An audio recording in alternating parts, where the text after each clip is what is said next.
Malakat nakit liwat. Kay waray pa man kita no naakalakal. Mamiling nakitlat nga di karawaton nga mga utanon sa mga piliw-piliw. Unta diri kit madakpan hano sa mga tag-iha kay ta best and fresh sugad kit siningat to. Magtatangis gud kit sini sa preson pero kay kalakal man kay bububligan tayo doon ng mga preso karasa. Ay dito na puso ng saging kawatin natin. Pero kay maliit pa man siya pero kay pwede na gadyan udi pero kay masighot man dito. Diyos me. Makagat ang ating fifi nito. Excuse me po. May dudukdukin lang ako dito na puso. Huwag naman kayong magalit ha. Eh sumaring madunot lang yun. Sinong kakain nun? Oh, nakuha na natin yung isa. Pero kay kagugupan man ito aray. Sana yun. Ito na. Maliit lang siya pero kay dadagdagan natin ito. Baka ay nandun pa yung isa.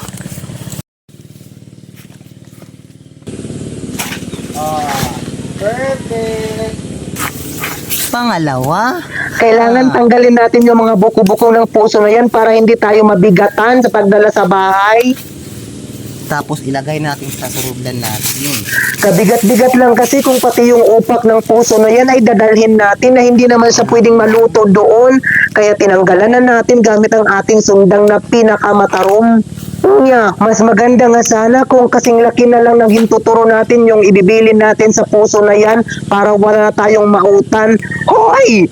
Huwag tayong magpagal-pagal kung kasing laki na lamang ng daliri natin yung ititira sa puso na yan. Ang pagal-pagal ba yan pagparadukdok? Natsatsambahan nga niya ako palagi kapag kumukuha ako, kapag naglibot-libot ako sa kasagingnan at sa kalubian, ay wala yung mga tag-iya doon. Sobrang kalipay ko dahil nakakakuha ako ng freely. Freely!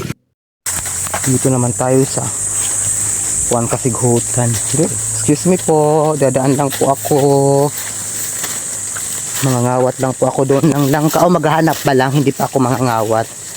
Mangangawat lang ako kung meron, pero kung wala ay wala tayong makakawat. Excuse me. Aray, aray. Aray, ang daming hampik. Kadami-daming hampik dito, tinukob ako. It's there. Dito sa so natin.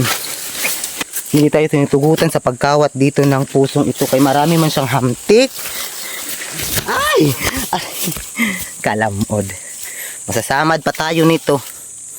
Yung pangatlong puso natin.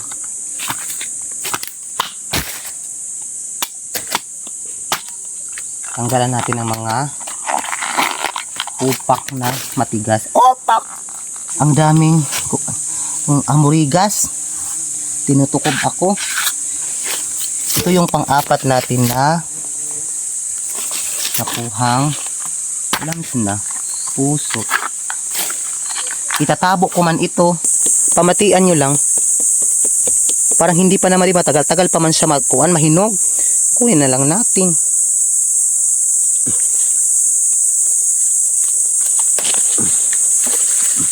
This one. Hindi pa. Yan. Pikpikan natin. Hala, tikahinog naman bagas siya. Daw, testingin natin.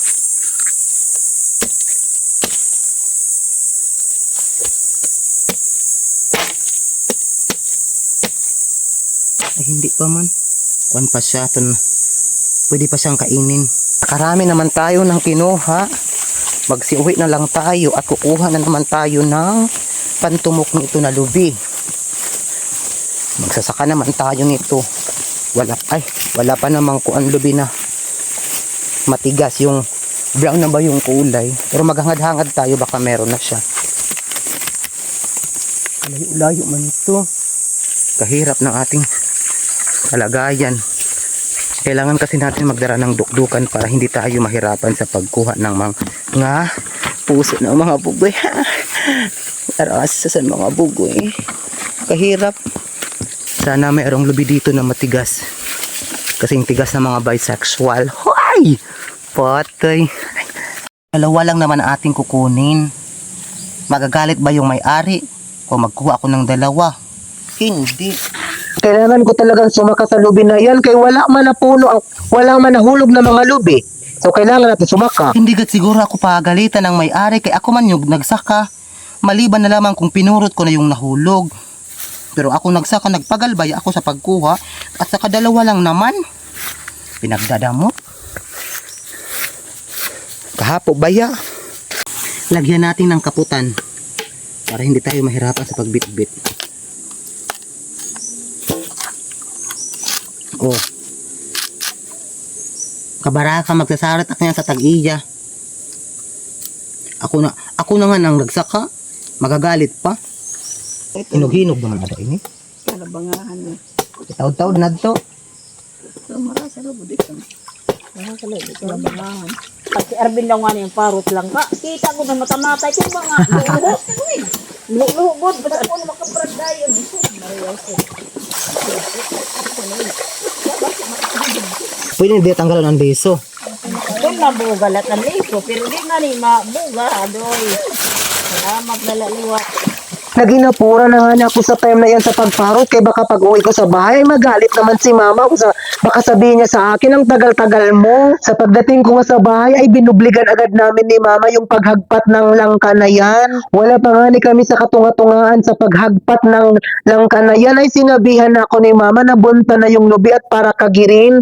Pero bago ako makapagkagib ng lubi ay naghiram muna ako ng kaguran sa aking magurang doon sa medyo malayong-layong bahay. Masakit nga sa aking buhot kaya ako na nga nang nagkuha ng langka, naghirap na nga ako pagsaka-saka sa lubi at ako pang pakakagirin. Yeah. At pagkatapos na nga ng aking pagkakagid ay nilagay na nga ni mama yung tuno sa langka na yan para makapagsimula siya sa pagluluto at ayan na nga nang binuksan ko medyo luto-luto na siya at nang tinakpan ko yun kumain agad ako para naman maipaira sa inyo kaya akala nyo magbibigay ako sa inyo ng langka na yan, mangawat rin kayo. Salamat.